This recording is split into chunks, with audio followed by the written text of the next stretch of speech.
내 나이 77이라는군요. 큰아들 영민이가 강화도에서 제일 좋은 곳이라며 으리으리한 펜션을 빌렸습니다.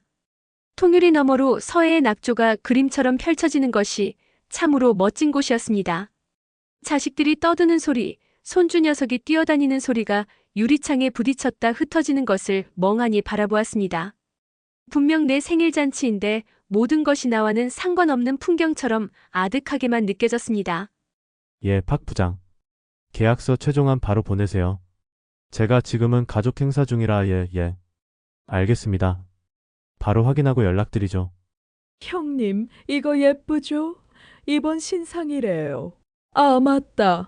엄마, 이거 엄청 비싼 건데 내가 특별히 구했어. 피부 관리 좀 하셔야지. 칠순인데 너무 꾸미질 않으셔. 내 얼굴에 핀 꽃이 내 청춘을 걸음 삼아 핀 줄은 알까? 너를 곱게 키우느라 거울 볼 시간도 없이 살아온 세월인데 화장품이 아니라 내 따뜻한 눈길 한 번이 주름을 펴줄 것을. 엄마, 내 과자 어디 뒀어? 배고픈데. 가는 길에 마트에서 산 거 있잖아. 부엌 찬장에 넣어놨다. 좀 이따 저녁 먹을 건데. 에이, 저녁은 무슨. 형이 바비큐 시켜준댔어. 엄마 오늘 손에 물 묻히지 말래. 남편은 저만치 소파에 앉아 텔레비전만 보고 있었습니다. 평생을 살아도 저 사람은 내 마음 하나 제대로 들여다본 적이 없었지요. 나는 조용히 몸을 일으켜 부엌으로 향했습니다. 이것들을 내 손으로 묻혀주고 끓여주고 볶아줘야 비로소 내 칠순 잔치가 시작될 것 같았습니다. 어머, 엄마. 그걸 다 싸오셨어요? 요즘 펜션에 바비큐 세트 얼마나 잘 나오는데. 어머니 그냥 편히 쉬시라니까요. 제가 다 주문해놨습니다. 한우 최고급 부위로요. 이런 것까지 싸우시면 제가 뭐가 됩니까? 자식들의 말은 칼날보다 날카로웠습니다. 내 정성은 구시대의 유물이 되었고 내 사랑은 자식들의 체면을 깎아먹는 짐이 되었습니다. 나는 아무 말도 하지 못하고 그저 내 손만 말없이 내려다볼 뿐이었습니다. 자식들의 말에 얼어붙은 것은 잠시였습니다. 나는 못 들은 척 묵묵히 채소를 씻기 시작했습니다. 이것이 내 평생의 방식이었습니다. 서운한 마음은 물에 흘려보내고 아픈 말은 도마 소리에 잊어버리는 것. 오 엄마, 이거 잡채하려고? 맛있겠다. 역시 엄마표 잡채가 최고지. 영식아, 엄마 피곤하시게 왜 그래? 엄마 괜찮아요. 제가 근처 맛집 알아봤어요. 해물찜 기가 막힌데요. 엄마 매콤한 거 좋아하시잖아요. 그래 엄마. 오늘은 그냥 편하게 받기만 하세요. 제가 예약한 바비큐 세트가 얼만데 그거 재료상이요. 툭. 대구루루. 아, 안 되는데. 죄송해요, 어머님. 제가 금방 치울게요. 어머, 형님, 조심 좀 하시지. 아휴, 그냥 그거 버리고 이따가 바비큐나 맛있게 먹죠. 괜찮습니다, 어머니. 괜찮다니. 그 말이 내 심장을 꿰뚫었습니다. 저 아이들에게는 바닥에 쏟아진 하찮은 가루 한 줌이었겠지만 나에게는 내 고향의 냄새고 내 젊은 날의 기억이고 자식들 입에 좋은 것 하나라도 더 넣어주고 싶었던 내 세월이었습니다. 와, 고기 진짜 좋다. 수춘 어디 있어? 그 소란 속에서 쏟아진 들깨가루를 앞에 두고 엎드린 나는 완벽한 이방인이었습니다. 바비큐 파티는 요란하게 시작되고 끝났습니다. 자식들은 비싼 고기를 굽고 술잔을 부딪히며 웃고 떠들었지만 그 누구도 내게 고기 한 점 제대로 권하지 않았습니다. 나는 그저 식탁 한쪽 구석에서 타다 남은 숯불이 사그라드는 것만 멍하니 바라보았습니다. 내 마음도 저 숯불처럼 까맣게 타버려 이제는 온기조차 남지 않은 것 같았습니다. 밤이 깊어지고 거실에는 어색한 침묵만이 맴돌았습니다. 텔레비전 소리만 무심하게 흘러나왔고 아이들은 각자 휴대폰만 들여다보고 있었습니다. 이 넓은 공간에 10명 가까운 가족이 모여 있는데도 마치 나 혼자 텅 빈 방에 앉아있는 듯한 기분이었습니다. 영희야, 피곤하다. 내일 아침 일찍 서울 가야 해서 나 먼저 들어갈게. 엄마, 아빠, 먼저 주무세요. 영민 저도 내일 처리할 일이 있어서 다들 그만 쉬시죠. 피곤하다는 말을 핑계 삼아 아이들은 하나둘씩 방으로 사라졌습니다. 며느리도 막내 아들도 남편마저도 하품을 하며 자리를 떴습니다. 텅 빈 거실에 남은 것은 먹다 남은 음식물 쓰레기와 그 앞에 홀로 앉아있는 나, 박순자였습니다. 나는 천천히 자리에서 일어나 통유리 창가로 걸어갔습니다. 칠흑 같은 어둠이 내린 창에는 낯선 늙은 여인의 모습이 비치고 있었습니다. 평생을 엄마 아내로 불리느라 잊고 살았던 내 얼굴이었습니다. 깊게 팬 주름, 힘없이 처진 눈꼬리, 슬픔인지 체념인지 모를 표정. 순자야, 너는 어디로 갔니?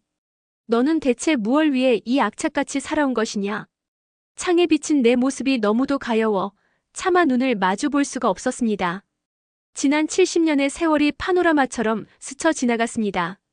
가난했지만 꿈 많던 처녀 시절, 굳은 일도 마다 않던 억척스럽던 아내, 그리고 자식이라면 세상 모든 것을 내어주던 엄마. 하지만 이제는 아무것도 남지 않았습니다. 나는 조용히 몸을 돌렸습니다. 그리고 결심했습니다. 더 이상 누군가의 무엇으로 살지 않겠다고. 소파 위에 아무렇게나 던져져 있던 내 낡은 카디건을 집어들었습니다. 그리고 아주 조용히 아무도 깨지 않도록 현관문 손잡이를 돌렸습니다. 차가운 밤 공기가 내 얼굴을 스치는 순간 이상하게도 눈물이 나지 않았습니다. 다음 날 아침 펜션을 가장 먼저 깨운 것은 막내 영식이의 투정이었습니다. 영식아, 배고파. 엄마, 아침밥 아직 안 됐어? 대답은 없었습니다. 부엌에도 안방에도 화장실에도 내 흔적은 보이지 않았습니다. 처음에는 아침 산책이라도 가셨나 대수롭지 않게 여기던 가족들의 얼굴에 시간이 흐를수록 불안감이 번져가기 시작했습니다. 영희 엄마 휴대폰은 침대 옆에 그대로 있는데? 이거 이상하잖아. 영민 점점 언성이 높아지며 어젯밤에 마지막으로 어머니 본 사람 누구야? 다들 잠만 잤어? 남편 처음으로 입을 열며 그 양반이 말없이 어디 갈 사람이 아닌데. 서로를 탓하고 의미 없는 질문을 던지며 거실이 소란해질 무렵 며느리 서연이만은 조용히 부엌으로 향했습니다. 어지러운 머리를 식히려 물이라도 한 잔 마실 생각이었지요. 밤사이 내가 조용히 치워둔 주방은 깨끗했습니다. 하지만 식탁 정중앙에 마치 누군가 보라는 듯이 낡고 손때 묻은 작은 수첩 하나가 덩그러니 놓여 있었습니다. 나는 그 수첩만큼은 일부러 두고 나왔다. 내 평생이 담긴 그 작은 책을 누군가는 발견해 주길 바라면서 어쩌면 그것이 내가 남기는 마지막 진심일지도 모른다고 생각했다. 그것은 나의 낡은 레시피 수첩이었습니다. 서연이는 홀린 듯 수첩을 집어들었습니다. 첫 장을 넘기자 삐뚤빼뚤한 내 글씨가 빼곡히 적혀 있었습니다. 단순한 요리법이 아니었습니다. 수첩 내용 마이너스 서연의 목소리로 읽는 효과 영민이 첫돌. 가난해서 소고기 미역국 대신 들깨가루 넣은 미역국을 끓였다. 그래도 세상에서 가장 맛있다며 밥 한 그릇 뚝딱 하던 내 큰아들. 다음 장에는 서연 자신의 이름이 적혀 있었습니다. 수첩 내용 마이너스 서연의 목소리로 읽는 효과 서연이가 처음 시집와 입덧으로 고생하던 날. 매실청을 물에 타주니 겨우 한 모금 마셨다. 타지에서 온 귀한 내 새끼 마른 등을 보니 내 속이 다 시원했다. 서연이는 저도 모르게 입을 틀어막았습니다. 늘 어렵고 무뚝뚝하게만 느껴졌던 시어머니였습니다. 의무감과 부담감으로만 대했던 시간이 야속했습니다. 수첩 속에는 자신이 전혀 몰랐던 따뜻한 마음을 가진 한 여인이 살아 숨쉬고 있었습니다. 서연이의 눈에서 뜨거운 눈물이 후두둑 떨어졌습니다. 소란스러운 거실의 가족들과 달리 그녀는 비로소 나를, 박순자를 이해하기 시작한 첫 번째 동반자가 되었습니다. 며느리 서연의 울음소리에 거실의 모든 소음이 멎었습니다. 자식들의 시선이 일제히 부엌에 서 있는 서연에게로 향했습니다.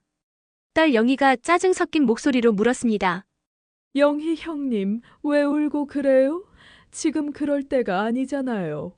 서연 흐느끼며 아니 어머니 여기 계셨어요. 평생을 이 안에 계셨다고요. 서연이는 떨리는 손으로 레시피 수첩을 식탁 위에 펼쳐 보였습니다. 영민이와 영희, 영식이 그리고 남편까지 모두가 홀린 듯 식탁으로 모여들었습니다. 서연이는 가장 먼저 큰아들 영민을 향한 페이지를 손으로 짚었습니다. 서연 울음을 삼키며 읽는다. 영민이 첫돌. 가난해서 소고기 미역국 대신 들깨가루 넣은 미역국을 끓였다. 그래도 세상에서 가장 맛있다며 밥 한 그릇 뚝딱 하던 내 큰아들.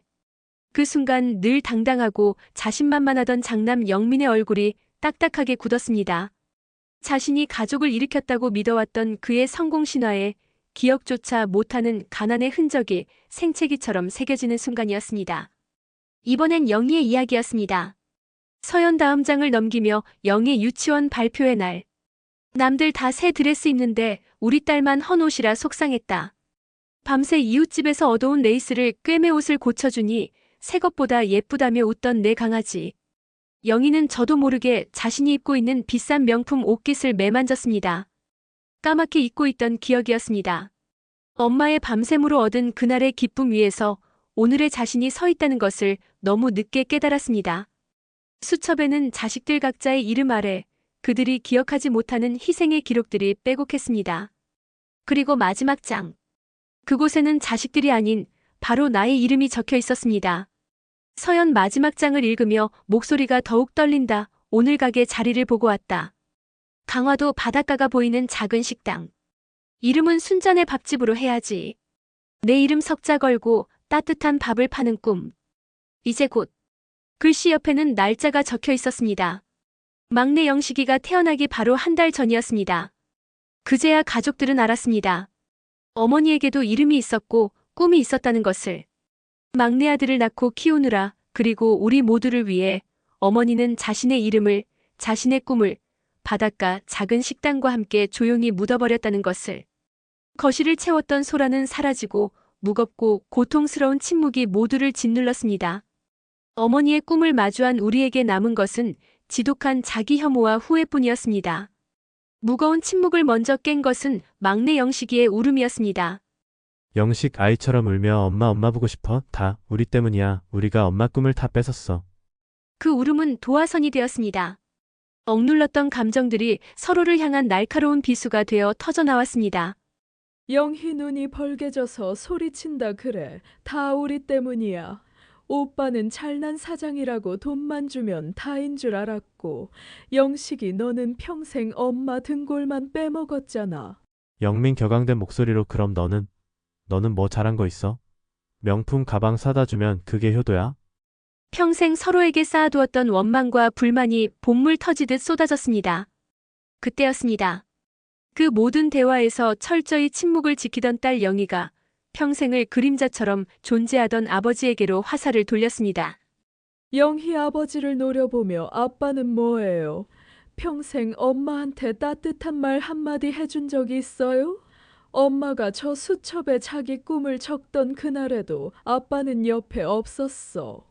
아빠가 엄마를 이렇게 외롭게 만든 거야. 모두의 시선이 아버지에게로 향했습니다.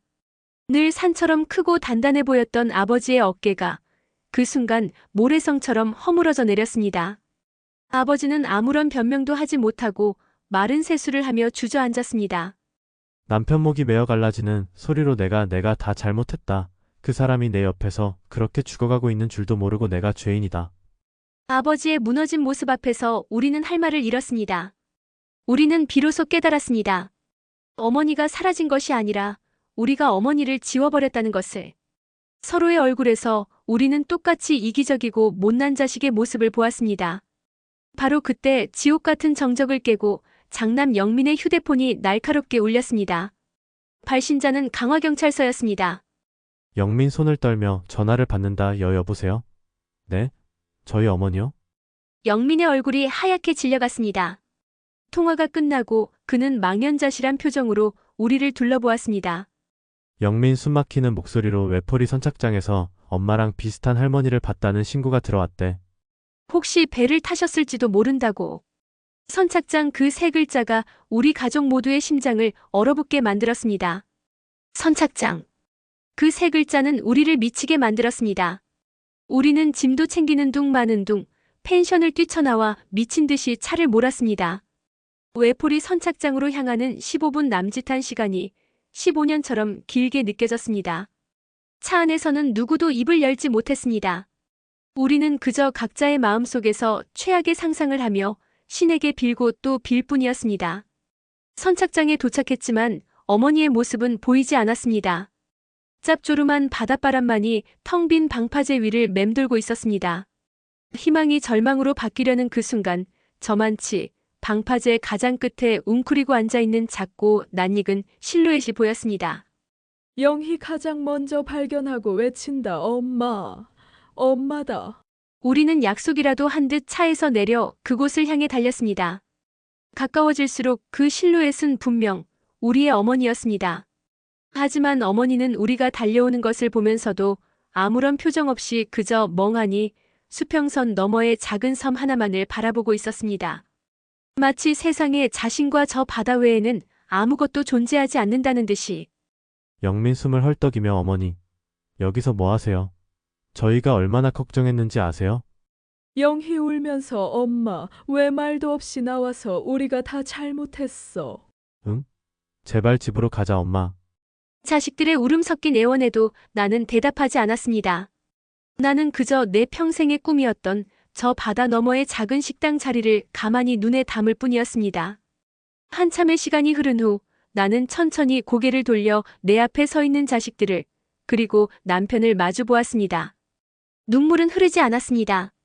대신 내 입에서 나온 것은 70평생 단 한 번도 꺼내본 적 없는 내 자신의 목소리였습니다. 나 담담하고 조용한 목소리로 걱정했니? 내가 평생 너희 곁에 있을 줄 알았니? 너무도한 그 한마디에 자식들의 울음이 멎었습니다. 나 자식들 한 명 한 명의 얼굴을 천천히 보며 나는 너희 엄마이기 전에, 내 아내이기 전에 박순자였다. 나한테도 이름이 있었고 하고 싶은 게 있었다. 너희는 단 한 번이라도 내 이름을 불러준 적이 있니? 내 꿈을 물어본 적이 있느냐 말이다. 나는 너희를 원망하는 것이 아니다. 다만 이제라도 내 이름을 되찾고 싶을 뿐이다. 너희의 세상에서 나를 지우고 나 박순자의 세상에서 다시 한번 살아보고 싶을 뿐이다. 나 다시 바다로 시선을 돌리며 이제 나도 내 인생을 좀 찾아야겠다.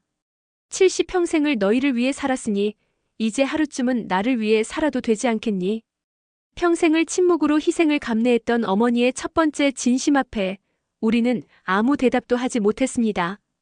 그저 차가운 바닷바람을 맞으며 처음으로 마주한 어머니라는 한 사람의 거대한 슬픔 앞에 무너져 내릴 뿐이었습니다. 선착장에서 펜션으로 돌아오는 차 안은 올 때와는 다른 종류의 침묵이 흘렀습니다. 서로를 향한 원망과 어색함 대신 무겁게 가라앉은 성찰의 시간이었습니다. 나는 창밖으로 스쳐 지나가는 강화도의 낯익은 풍경을 바라보았습니다. 어제는 외롭게만 보이던 모든 것들이 오늘은 어쩐지 다정하게 말을 걸어오는 듯 했습니다. 그날 밤 우리는 그 넓은 펜션에서 거의 아무 말도 하지 않았습니다. 아이들은 더 이상 휴대폰을 들여다보지 않았고 남편은 텔레비전을 켜지 않았습니다. 우리는 그저 각자의 자리에서 지난 수십 년의 시간을, 그리고 어머니라는 이름에 가려져 있던 한 여인의 인생을 말없이 곱씹을 뿐이었습니다. 다음 날 아침, 나는 익숙하게 주방으로 향하려다 그 안에서 들려오는 작고 서툰 소리들의 걸음을 멈췄습니다.